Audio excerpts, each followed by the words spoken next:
Hoje vamos falar sobre 11 mitos sobre dinheiro que estão desperdiçando seu tempo e energia.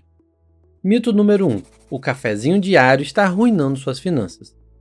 O famoso mito do cafezinho. A indústria de finanças pessoais adora dizer que aquele café diário está sabotando sua conta bancária. Mas será mesmo? É verdade. Pequenos gastos podem se acumular ao longo do tempo. Mas vamos ser honestos.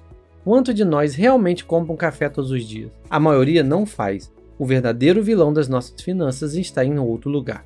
Saúde, moradia e educação. Esses são os grandes elefantes na sala. Desde os anos 2000, esses 3 itens consomem cerca de 75% da renda discricionária da família brasileira. Compare isso com apenas 50% na década de 1970. São essas despesas recorrentes e substanciais que realmente impactam nossa riqueza a longo prazo. Em vez de se culpar pelo cafezinho ocasional, concentre-se nas grandes decisões financeiras. Pense em maneiras de reduzir seus custos fixos e gerencie suas dívidas de forma inteligente. Falando em dívidas, isso nos leva ao próximo mito. Mito número 2.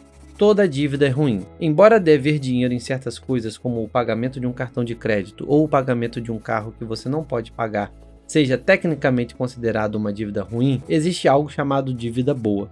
O exemplo clássico de uma dívida que realmente ajuda no futuro é, por exemplo, você usar uma dívida para obter um empréstimo estudantil e conseguir um diploma avançado como o da medicina. A expectativa é que algum dia seu trabalho como médico vai lhe pagar um salário muito alto, o suficiente para que você consiga pagar essa dívida e também ajudar as pessoas ao longo do caminho com sua profissão. Neste caso, a dívida seria vista como um investimento e eventualmente essa dívida se pagaria e até ainda mais. Então, eu consideraria isso uma boa dívida e ela vai aumentar sua riqueza ao longo do tempo ao assumir certa dívida que realmente é boa. Então, sempre que se tratar de dívida, você deve se perguntar: o valor da dívida que eu vou assumir realmente vai se pagar no futuro? E se a resposta for sim, então provavelmente é uma dívida boa. Outro exemplo comum é a hipoteca da casa. A dívida da hipoteca geralmente é considerada uma boa dívida porque você está construindo patrimônio em sua casa, de preferência a uma taxa de juros fixa. Seus pagamentos mensais podem ser protegidos contra as condições econômicas, além do fato de que ter uma hipoteca pode alavancar o dinheiro que você tem para aumentar seu patrimônio líquido. Deixe-me ilustrar isso com um exemplo bem simples. Vamos dizer que você compra uma casa por R$100 mil e dá uma entrada de 20% ou 20 mil e assume uma hipoteca de 80 mil. Após 5 anos, sua casa valoriza para 120 mil e então você a vende. Você paga de volta os 80 mil da hipoteca e então fica com 40 mil do valor da venda, já que você a vendeu por 120 e originalmente investiu 20. Então, nem toda dívida é ruim. No entanto, ainda queremos controlar os tipos de dívida que estamos assumindo e, se tomarmos dívidas, queremos garantir que somos capazes de pagá-la de forma responsável, além de servir-nos em algum momento no futuro. O terceiro mito é que você precisa de um consultor financeiro para se tornar rico. Muitas pessoas acham que precisa de um consultor financeiro para investir corretamente. Mas, na verdade, essa não é a razão pela qual você procuraria um consultor financeiro em primeiro lugar. O maior valor que um consultor financeiro pode oferecer é quando você está prestes a entrar em uma fase da sua vida em que será muito mais complicado financeiramente e você só precisa de uma estratégia geral para a sua vida. Isso significa que você provavelmente precisará de algum tipo de serviço, como planejamento de bens, planejamento financeiro para seus filhos e sua família, além de talvez algum planejamento tributário. Mas se você está procurando um consultor financeiro apenas para obter retornos de investimentos, provavelmente não é a melhor ideia, porque a maioria dos consultores financeiros vai colocá-lo em algum tipo de produto padronizado que a corretora ou a empresa para a qual eles trabalham vendem. Se você vai contratar um consultor financeiro, é importante garantir que ele seja pelo menos classificado como um fiduciário. Significa que ele tem a obrigação legal de dar o melhor conselho financeiro possível, mesmo que isso signifique que ele ganhe menos dinheiro. Esse é o ponto que você deve prestar atenção ao escolher um consultor financeiro. Você precisa entender como ele é incentivado e compensado. Em muitos casos, consultores financeiros são compensados por colocá-lo em certos fundos mútuos, e esses fundos pagam a eles antecipadamente. Se você perceber qualquer indício disso, talvez seja melhor evitar esse consultor em particular. Mito número 4. Você precisa acompanhar o mercado. Muitas pessoas acham que, para investir, precisam acompanhar o mercado diariamente. E sinto que muitos iniciantes ficam intimidados com o mercado de ações porque há muito o que acompanhar em termos de empresas e métricas financeiras. Mas isso está longe da verdade. Os melhores investidores são aqueles que conseguem esperar por um longo tempo e, idealmente, são os que simplesmente esquecem a senha da corretora e nunca a verificam. A ideia aqui é que, se você está investindo em um fundo de índice, que é apenas um fundo que possui 500 ou até milhares de ações diferentes, você está basicamente investindo no futuro de todo o mercado de ações. Então, a melhor coisa para você é simplesmente não mexer nisso e não ficar emocional toda vez que o mercado sobe ou desce, porque o mercado, normalmente, prova que tende a subir com um retorno médio de cerca de 8% ao ano desde o início do mercado de ações lá na década de 20. Investir com sucesso é, em geral, bem entediante. Normalmente, você vai querer escolher alguns fundos e investir neles de forma consistente, e com sorte, nunca checará o desempenho até o momento de sua aposentadoria, quando realmente for retirar esse dinheiro. Tudo o que você realmente precisa fazer quando se trata de investir é estabelecer seus objetivos, definir seu horizonte de tempo e sua tolerância ao risco ao escolher os tipos de fundos que você pode escolher. Se você estiver interessado em como construir um portfólio ou investir para iniciantes, deixarei alguns links para você na descrição abaixo. Mito número 5. Jovens não precisam investir.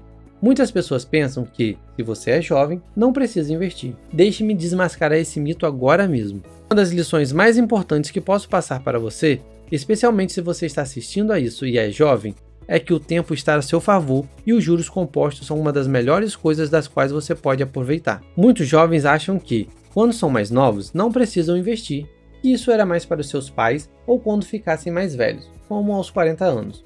O raciocínio dos jovens era que a aposentadoria está tão longe que não precisavam pensar nisso naquele momento. Se você já acompanha esse canal, deve saber que até mesmo o início de 10 anos mais cedo em relação aos seus pares pode realmente fazer você ganhar muito dinheiro no futuro. Vamos analisar um exemplo muito bom aqui. Temos dois investidores, o investidor A versus o investidor B. O investidor A, neste caso, começaria a poupar R$ 2.400 por ano nos próximos 10 anos. O investidor B, por outro lado, aproveita a vida até os 30 anos, começando 10 anos depois, mas depois começa a investir R$ 2.400 por ano durante os próximos 35 anos. Vamos assumir um retorno de 8% no mercado de ações para ambos.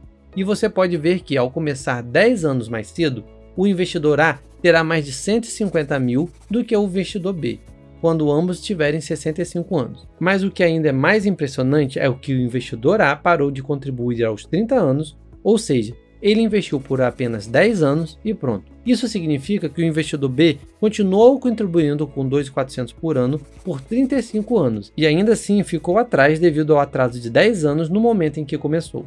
Portanto, o oposto desse mito deveria ser verdade, ou seja, quanto mais jovem você for, mais você deveria estar pensando em investir hoje. Compare isso com o outro extremo, que é que muitas pessoas, as mais velhas, acham que é tarde demais para começar a investir. E esse é, na verdade, o mito do dinheiro número 6 de hoje.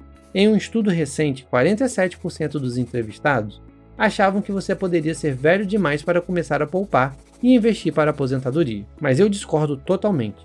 Mesmo que você esteja nos seus 40, 50 ou 60 anos, isso ainda pode significar de 10 a 30 anos de investimentos pelo resto da sua vida. E o mais jovem que você será é hoje. Então, se você tem 50 anos agora, é pelo menos melhor começar agora do que se estivesse 70 anos. E se você tiver 70 anos, é melhor começar agora do que se tivesse, por exemplo, 80 anos. Precisamos basicamente parar de pensar no passado.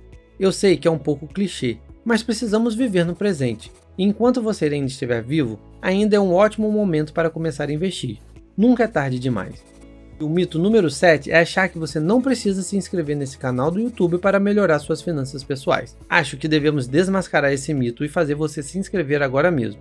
Bem, essa não era o verdadeiro mito do dinheiro número 7, mas você ainda deve se inscrever. O mito número 7 do vídeo de hoje é achar que você precisa atingir um certo número antes de fazer algo. Você vai ouvir isso muito de seus colegas de trabalho, amigos ou familiares. Eles dizem algo como: quando eu ganhar 6 dígitos eu vou tirar férias.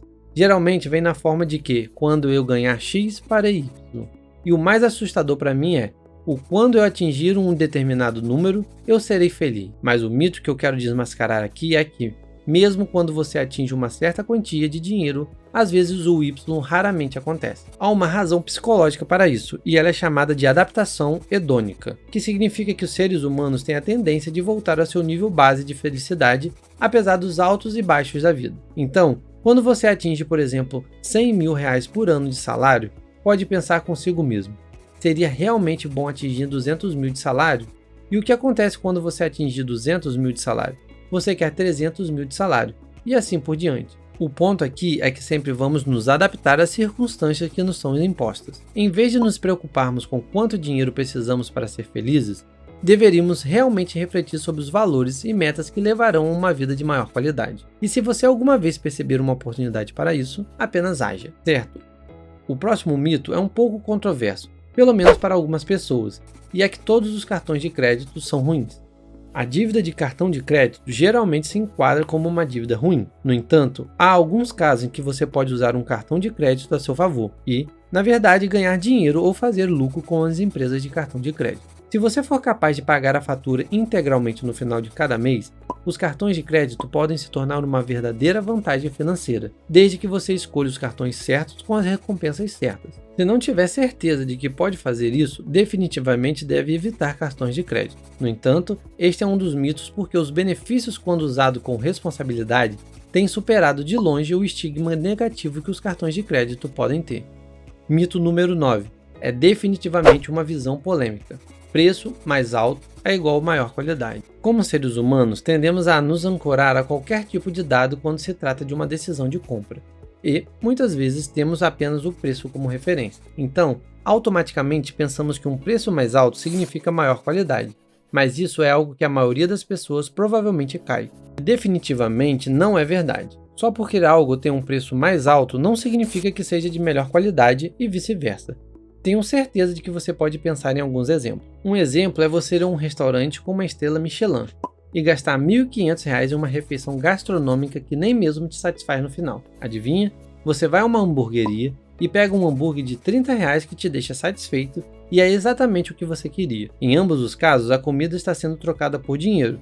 Porque um tem um preço mais alto não significa que tem um valor para você. Portanto, sempre que vemos algo mais caro, devemos sempre questionar o valor que estamos recebendo por essa compra.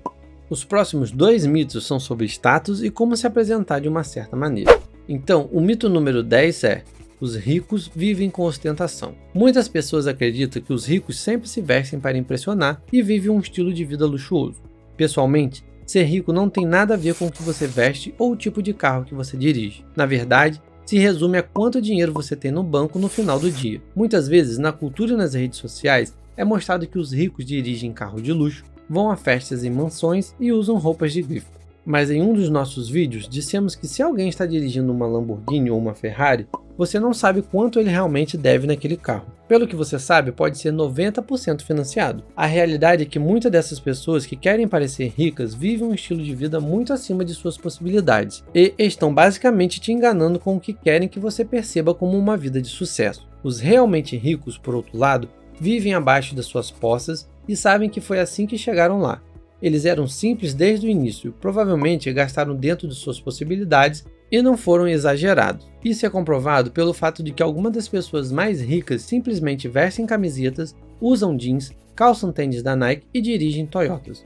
Portanto, precisamos garantir que estamos dissociando a ideia de que viver com ostentação é igual a ser rico. Isso dificilmente é o caso. O próximo mito é que você nasce bom com o dinheiro. Muitas pessoas acreditam que algumas pessoas nascem com a habilidade de lidar bem com o dinheiro, mas isso não é verdade. Ninguém nasce sabendo lidar com dinheiro. É algo que se desenvolve ao longo do tempo e é algo que você precisa trabalhar de forma consistente. Se você tem dificuldade para lidar com o dinheiro, existem 3 ou 4 passos que você pode seguir para garantir que será melhor com o dinheiro ao final deste vídeo. O primeiro é começar pequeno. Talvez isso signifique apenas verificar sua conta bancária uma vez por semana e estar mais ciente de quanto dinheiro está entrando e saindo. O segundo passo é tentar um orçamento com template. Existe algo chamado a regra 50-30-20, que afirma que você deve alocar 50% do seu orçamento para necessidades, 30% para seus desejos e 20% para a poupança.